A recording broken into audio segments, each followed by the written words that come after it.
Hello, dumplings. Welcome to Let's Get Ugly, the podcast where we dive deep into the latest beauty, wellness, and lifestyle secrets that aren't always pretty, but always real. We're your co-hosts, Trishna and Disha. The sister duo keeping it 100% authentic, really silly and sassy all at the same time. Yes, we're really silly, totally sassy, and can't wait to have you tune into this week's episode.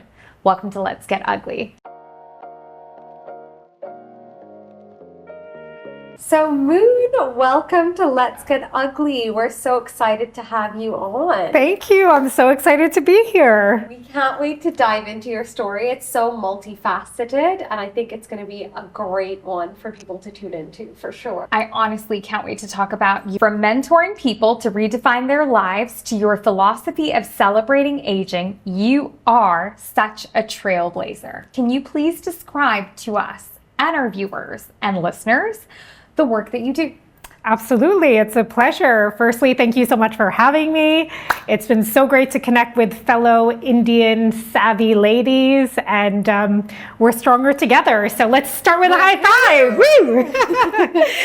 Woo! Okay, so my name is Moon Onyx Starr, as you know, and I'm a motivational speaker, a self-empowerment expert. So my aim and my mission is to really help people reclaim their power, so they can thrive and live their best lives right now. And I have decided on age empowerment as my niche because, to be honest, it's everything I stand for. It's what I represent. It's who I am. I'm 41 and I really stand into the power of that. I'm 41, bam, mic drop, okay? So this is really the energy and essence. When I was choosing a niche for myself, self-empowerment is a very diverse topic. So I wanted to hone in and choose something that was an authentic representation of everything I stand for. So I chose age empowerment because that is how I live my life, baby. So I do motivational talks on this topic. I've collaborated and been booked by a lot of amazing brands like Snapchat, Sweaty Betty, Stella McCartney. I've done a talk for King's College, Face Gym, Oda Wellbeing, to name a few. I also do a lot of one-to-one mentoring as well, so helping people with whatever niche areas that they'd like to enhance their life. So where do they need the most empowerment? So I help people one-to-one as well. So it could be building confidence, it could be within their careers or their personal lives. And I have a personal growth membership also. That's an online community, and on a monthly basis, we keep empowering ourselves. So day by day, week by week, I share motivational messages, gratitude prompts, and I host 2 online masterclasses to really help people embody that empowerment. And every month we have a different theme. So now that we're winding down the year, this theme of the month is reflection and release. So it's about looking at the year gone by, celebrating all of our achievements, and letting go of what no longer serves us so we can move into the new year with that renewed energy and just with the biggest bang. Amazing. My first question is about childhood struggles, which is something that we saw. And we wanted to ask you, how did you get through it? How did it help you grow as a person? That's a great question, because I think this is something we can all relate to. There's no person that's been untouched by some kind of struggle in their lives, and I think nobody has a perfect childhood either. I had a very tumultuous childhood. It was very, very rocky, and I can use the word dark because it really was. But I think what got me through it as a child is I've just always had this perspective where I try to focus on the positive. So even though I was sinking and drowning at home in my home life, it was very difficult, I still would always show up to school with a smile on my face. Laughter was medicine. Me just being with my friends, really, I think having those friendships, I had a lot of sleepovers with my friends, a lot of socializing and going out with my friends. I think friendship was a way for me to, I wouldn't say escape, but for me to just celebrate and focus on the good and the positive in my life. So having beautiful friendships, shifting that mindset. So instead of focusing on all of the hardship at home, I'd show up to school and I'd laugh with my friends, just socialize and have the best time together. So I radiated that optimism and positivity so much so that in junior high school, I think I was about 12 or 13, we had these annual awards. And one of the awards I received as voted by my peers was Always Happy. Wow. And I couldn't believe that. Well, I could believe it because I did embody that. I did embody that hope and positivity. It's all about our mindset. And I think the sooner that we embrace that we choose our reality, we choose what we focus on, the sooner we can empower ourselves to find that inner joy and just let that radiate out. That's amazing. I mean, obviously, like when it comes to this mindset, what advice would you give to people now reflecting on it in terms of how to kind of unlock a more positive mindset? I would say, it's a choice. So our perspective and mindset is a choice. We can choose to see the negative, focus on that, let that expand and swallow us whole. Or we can choose to see the positive. So I chose to celebrate having these beautiful friendships. I chose to celebrate going to school, laughing with my friends, focusing on the positive. It's our choice where we set our attention to. What you give your attention to, that is what will expand. I would say always choose to see the good, because we never just have all good or all bad in our life. There's always an array of emotion, and what we fixate on will grow. So fixate on the good, because we always do have good. It's never all bad or all, just any one emotion. I think that's so interesting. Yeah, definitely. And I mean, obviously, like as time has gone on, you have your age empowerment niche, which is so exciting. How would you define that for someone? What does age empowerment mean to you?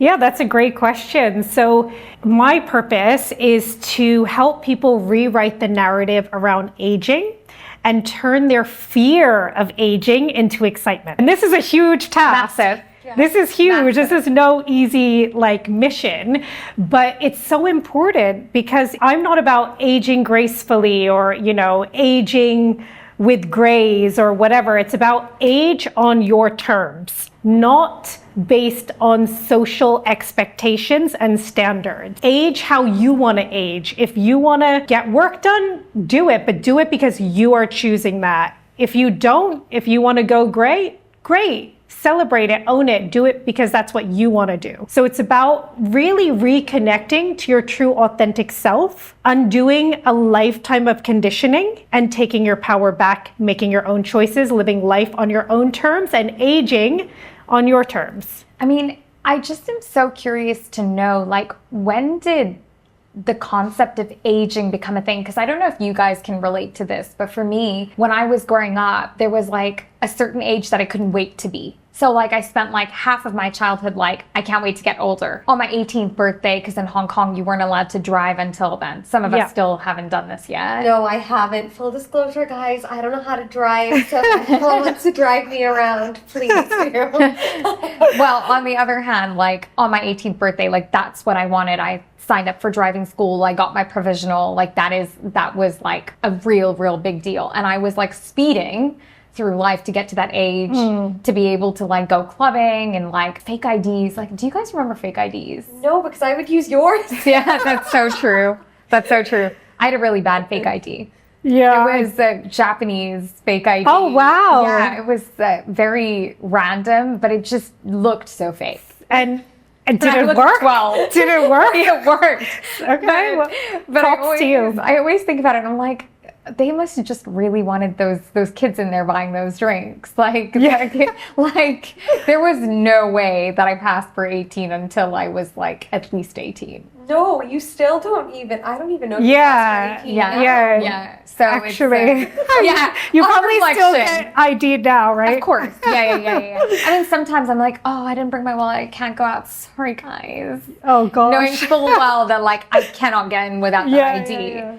But when did aging even cross your mind? Like, what was that point where you were like, no, my terms, like, I'm going to dictate this? What was that pivotal point for you? Absolutely. When we're growing up, we're in such a hurry because we want all the perks and independence that being 18 allows, right? We want to be able to drink and go to clubs, and even it's 21 in the States, right? So you want to just expedite that process. But then when you do hit that age of like 20 plus, I think that's when society begins to instill that fear that, okay, it's okay to be 21, but you should want to be 21 forever because it's all downhill from here. This is, I guess, conditioning that kicks in at that age. Yeah.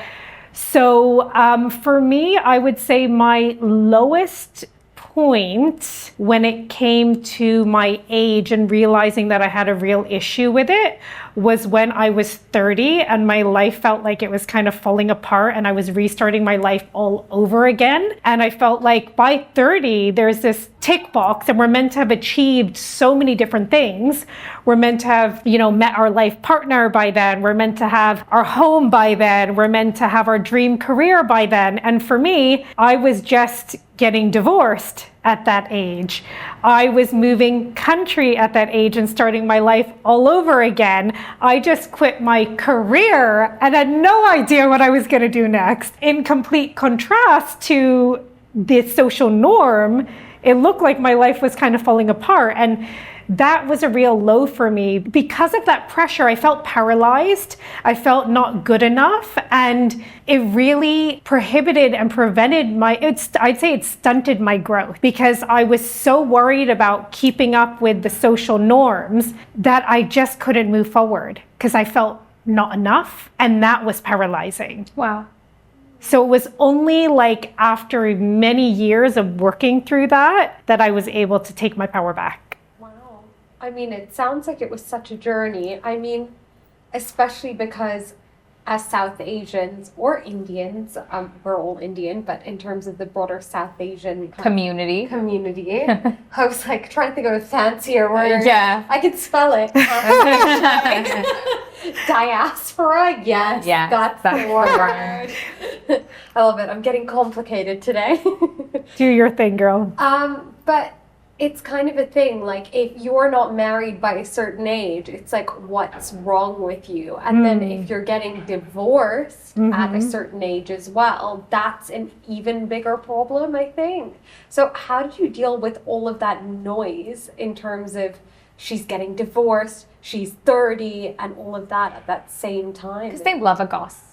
Yeah. They love a goss. Yes. So that didn't last for long, that bubble where, to be honest, I tried not to let that faze me too much. When I first realized that we were going to be separating, it was a huge slap in the face because no one gets married to get divorced. Of course, as the famous saying goes, I just didn't anticipate my life to go down like that. Like, I didn't think that was going to be my reality. Like, other people get divorced, not me.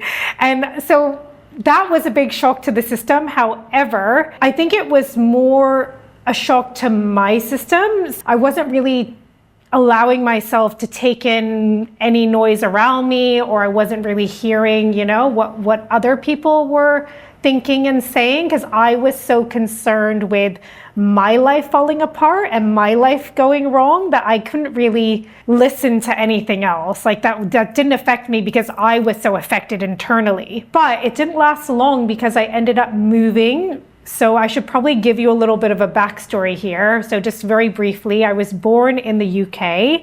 I grew up in New Jersey. My parents split up. My dad moved to New Zealand because he has all of his side of the family there. I eventually moved as a teenager to New Zealand, partly did the rest of high school, uni, post-grad there. Then I moved to India at the age of 24 to explore my roots and culture and work as a journalist there. And then I ended up, after this whole separation and divorce, I traveled around a bit and then I decided to move back here. And then that's what I was explaining earlier when I was starting my life all over again for the fourth time. Wow. essentially. Yeah. Right? How many continents is that? 4. 4. Yeah. That's wild. Yeah. Yeah. Amazing though. It happens no matter what part of the world South Asians live in.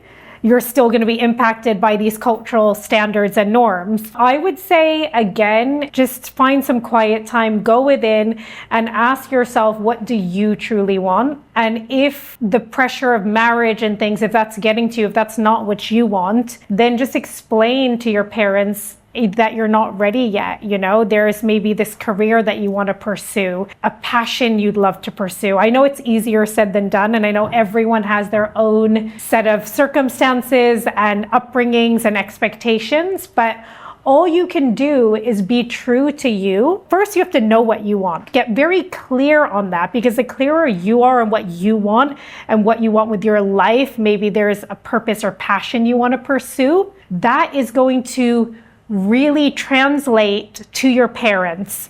They're going to feel your passion, your authenticity, and hopefully they'll understand that maybe it's not the right time for you. Well, I can't just say, you know, ignore everybody, turn your back on everybody, run away. That's not real. That's not real life. That's a movie. That's a movie. That's a Bollywood movie, right? Oh, yeah. So that's not real life. So it's about you understanding who you are first. What do you want? When do you want these things? And if you don't know, that's okay too. Take your time. Just, you know, let your parents know, let your family know you need time. You're not sure what you want right now. This is serious. You can even give examples of friends you know who have rushed into decisions and their lives have fallen apart or not worked out as planned.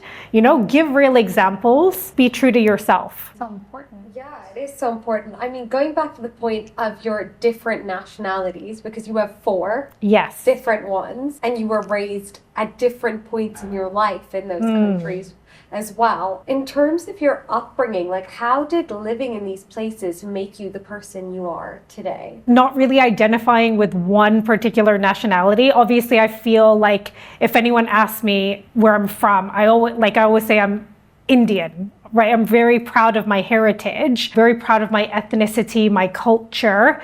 But beyond that, I think living in 4 different places, it's made me a global citizen. I'm just a child of the world. If I could create my own place, you know, like my own planet, I would. Moon world, let's call it. Moon world.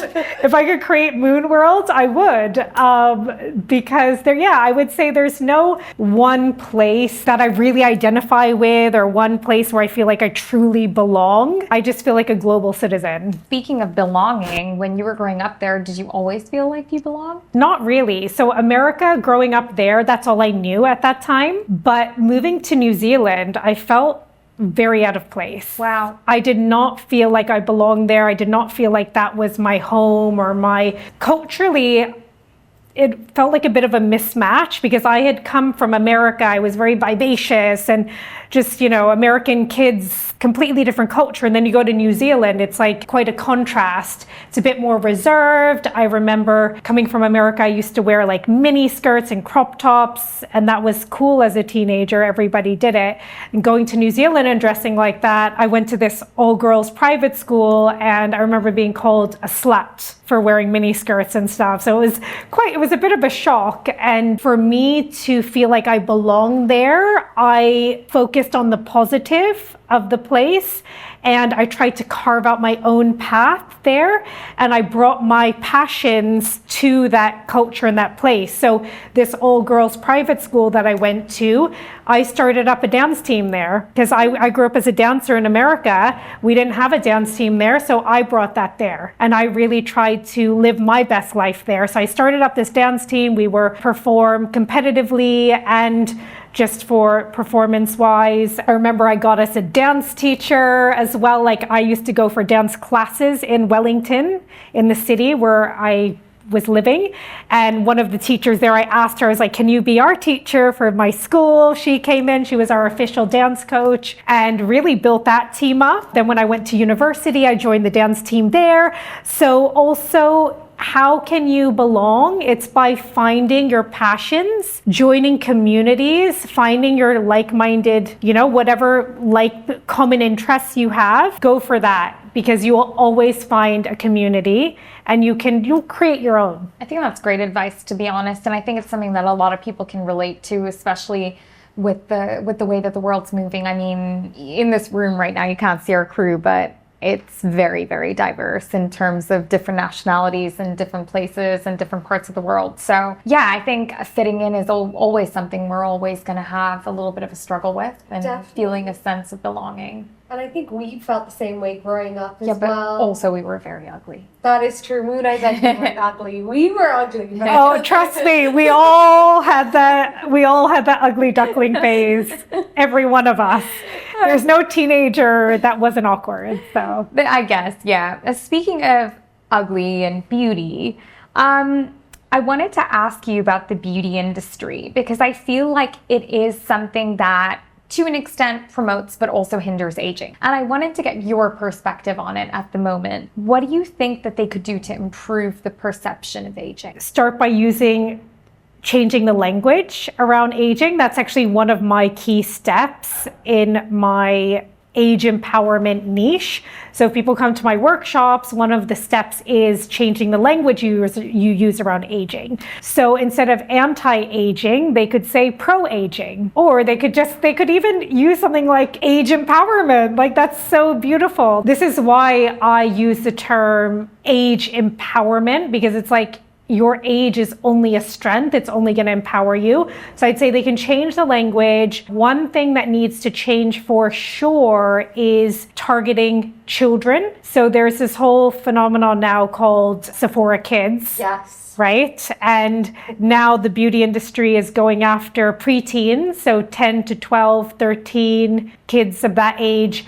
And they are basically creating skincare lines for kids which have this anti-aging language. Yeah. They're 10. Yeah. It's very alarming. This is very alarming. So this is why the work I do is needed now more than ever before, because it's showing children from a young age that it's okay. This is a normal part of life, and to empower them not to fear it. Because now what's happening is kids that are 10 are begging their parents for expensive skincare with retinol. It's a real thing. My cousin, her daughter, so my niece, has been, again, same thing. All of my niece's friend group, really, really demanding this type of skincare. They, instead of now wanting to get toys, when I was their age, I would beg my dad to buy me Barbie dolls and toys. Now the kids are begging for retinol. Wow. And products with active ingredients. It's alarming and shocking. It's dangerous as well, because Yes. there's a lot of repercussions to a lot of the chemicals and a lot of the formulations in skincare that are just not appropriate for kids. I know that a lot of companies have come out and said, like, yeah, we are, but I mean, it's not. There's like a completely different testing regimen for kids, and it's different in every country, and so I find it slightly unbelievable, but yeah. It's a bit shocking, honestly, just because they don't need that. They should just be carefree and happy and like experiment and have fun. But I think because they've grown up in a way where we haven't, whereby they're on social media constantly and they're looking on their selfie cams more than we ever did in those formative years, of changing the way that they see themselves, because they're seeing themselves too much. Yeah, for sure. I mean, technology has allowed us to really stare at ourselves. Yes, the good and the bad. But in terms of staring at yourself, obviously there is not you staring My at favorite thing to do. Yeah. I met Moon, guys. It was like this. She didn't even look at me. I'm joking. Imagine that. I know. What a story. That would have been a story of a lifetime. No, it's not true. But in terms of this whole era of undetectable injectables, which are growing really massively, and a lot of celebrities who are hitting their early 40s, late 30s, even early like 30s, they're looking so different to the way that they did like 10, 15 years ago, because they're kind of being, targeted by the media because of the way they look and things like that. But what impact does this have on people's willingness to embrace age empowerment if there's this other conversation happening, which is all like, you can do this, that, and the other, no one will ever know, and you look better than ever? Well, that's what I said earlier. It's really up to people to decide what works for them, because I'm not against any type of work or treatments. Do that because you want to do it for you, not because you feel pressure from society or to keep up with a beauty standard or norm. Do whatever you need to do for you. My ethos around age empowerment is authenticity, going inward, asking yourself, who am I? What is aligned with me? What do I want? If some kind of procedure is going to make you genuinely feel happy and great, and you're blocking out all the noise, that's fine. Do you. But if you're doing it because you're feeling these pressures and you feel like you have to hit a certain type of beauty standard and norm, then that's when you need to question it. So obviously, I think it's dangerous that we have so many things out there and that we're pushing and promoting it. It's dangerous. It's very damaging for our sense of self-worth. We feel like we need to look 25 eternally. And there's a lot of pressure in today's world around that. And I don't think we had that in previous generations. I don't think we had that pressure to look 25 for life. And now, it's a whole nother ballgame. It's funny because reflecting on our conversation as well, it seems like we're speeding up the young ones wanting to look older with the adult skincare and beauty routines and Sephora kits. And then we're speeding up the desire to stay young and stay perpetually 25 with the generation above 20 really. So it's just really scary, but also really interesting. And I love the approach of you do you, because for me, like, I have certain standards that I would like to, but that's something that I want to maintain and it's a choice. And it's, even down to like grays or Botox or, filler or whatever it may be, or treatments, or, some people really love the idea of experimenting and others really don't. And I think it's great that there is a choice and it shouldn't be an external pressure. Absolutely. Yeah, it is just turning into a pressure though, because there is so much. And on TikTok, there's so many people that are constantly like promoting it all the time. So we're seeing it more as well because of social media. Dangerous game. I love social media, but it is giving me brain rot. 100%. You have eternal brain rot now. It could be also because of your niche, like being in beauty, then you're constantly seeing that, because I look at like motivational quotes and stuff. So I'm constantly seeing that, and then a lot of like zodiac stuff as well, because I'm a sucker for a horoscope. So I get those kind of things popping up. So again, it's like because I think social media it can be whatever you want it to be. So it can be very toxic or very uplifting depending upon where you put your focus. Yeah. So mine is all on like the motivation and the empowerment and the connecting side. I've made some of my best friends on social media as well. So even my friend whose outfit this is, Sarah Regensberger, we met when she's a vegan fashion designer and I used to be a vegan fashion blogger. And so we connected because again, that like-minded tribe, your vibe attracts your tribe. So, and now she's, one of my best friends. I love that. And it segues so nicely into my next question, which is about veganism. So we wanted to know a little bit about that and how it's transformed you, in your opinion. Well, veganism is everything to me. It's a lifestyle. So it's not a diet, it's your ethos. And veganism is about anti-animal cruelty.